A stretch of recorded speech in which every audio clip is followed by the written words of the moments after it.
pano presidente.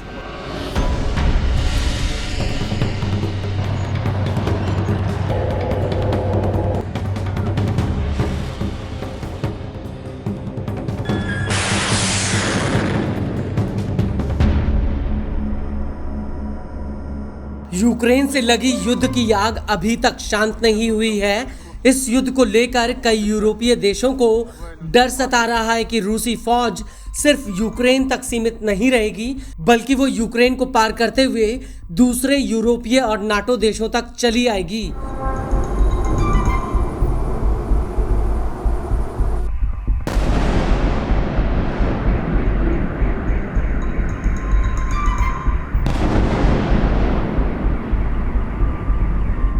और यही वजह है कि अब जर्मनी और रूस के बीच लगातार तनाव बढ़ता जा रहा है।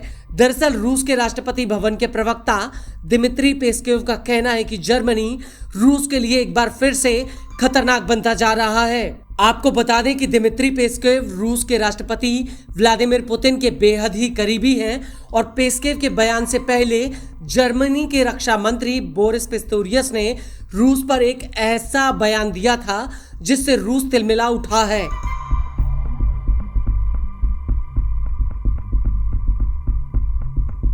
दरअसल जर्मनी के रक्षा मंत्री ने अपने एक बयान में कहा था कि जर्मनी की सेना रूस के सैनिकों को मारने के लिए तैयार है और पिस्तोरियस के इस बयान पर प्रतिक्रिया देते हुए दिमित्री पेस्कोव ने कहा कि इस पर विश्वास करना मुश्किल है, लेकिन हकीकत में उन्होंने ऐसा बयान दिया है।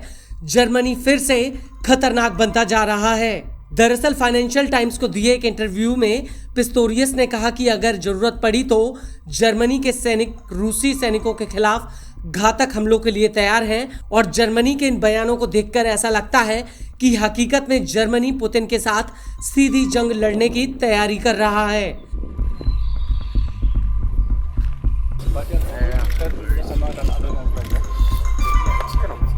वो इसलिए क्योंकि अब जर्मनी ने अमेरिका से 2000 किलोमीटर रेंज वाले typhoon medium range missile launchers मांगे हैं।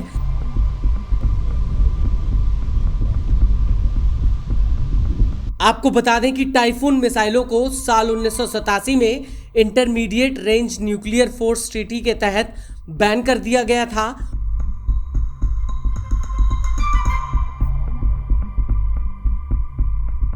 वहीं दूसरी तरफ जर्मनी ने अमेरिका को इस मिसाइल के लिए एक आधिकारिक चिट्ठी भी भेजी है, लेकिन बड़ी बात यह है कि typhoon missile system Tomahawk cruise मिसाइलें और SM-6 multi role missiles fire कर सकता है और टाइफून मिसाइलों की रेंज 2000 किलोमीटर है, जिसका मतलब ये हुआ कि जर्मनी से फायर की गई ये मिसाइलें मॉस्को से भी आगे पहुंच सकती हैं।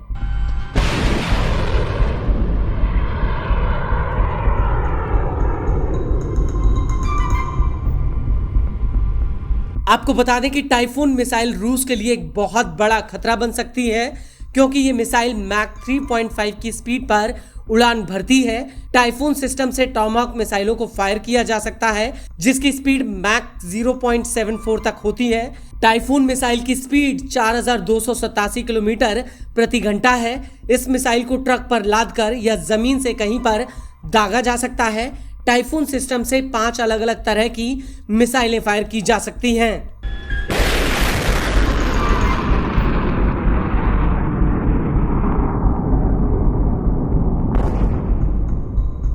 इसको लेकर जर्मनी के रक्षा मंत्री बोरिस पिस्तोरियस का कहना है कि ये मिसाइल सिस्टम यूरोपीय देशों की काबिलियत के गैप को जब तक भरेगा तब तक कि EU खुद लॉन्ग रेंज वाली मिसाइलें नहीं बना लेता, जिनमें करीब 7 साल का समय लग सकता है।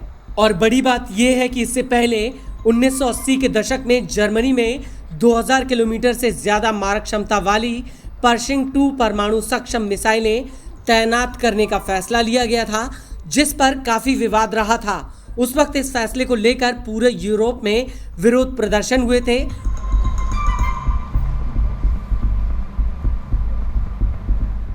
और यहीं से सोवियत संघ और अमेरिका के बीच तनाव का एक नया दौर शुरू हुआ था, जिसकी वजह से आखिरकार तनाव कम हुआ और INF संधि पर हस्ताक्षर हुए।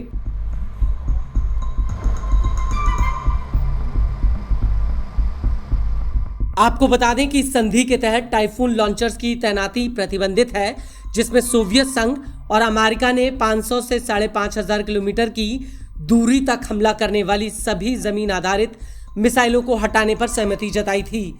हालांकि साल 2019 में अमेरिका ने संधि से खुद को अलग कर लिया था, वहीं रूस पर इसका उल्लंघन करने का आरोप लगा था।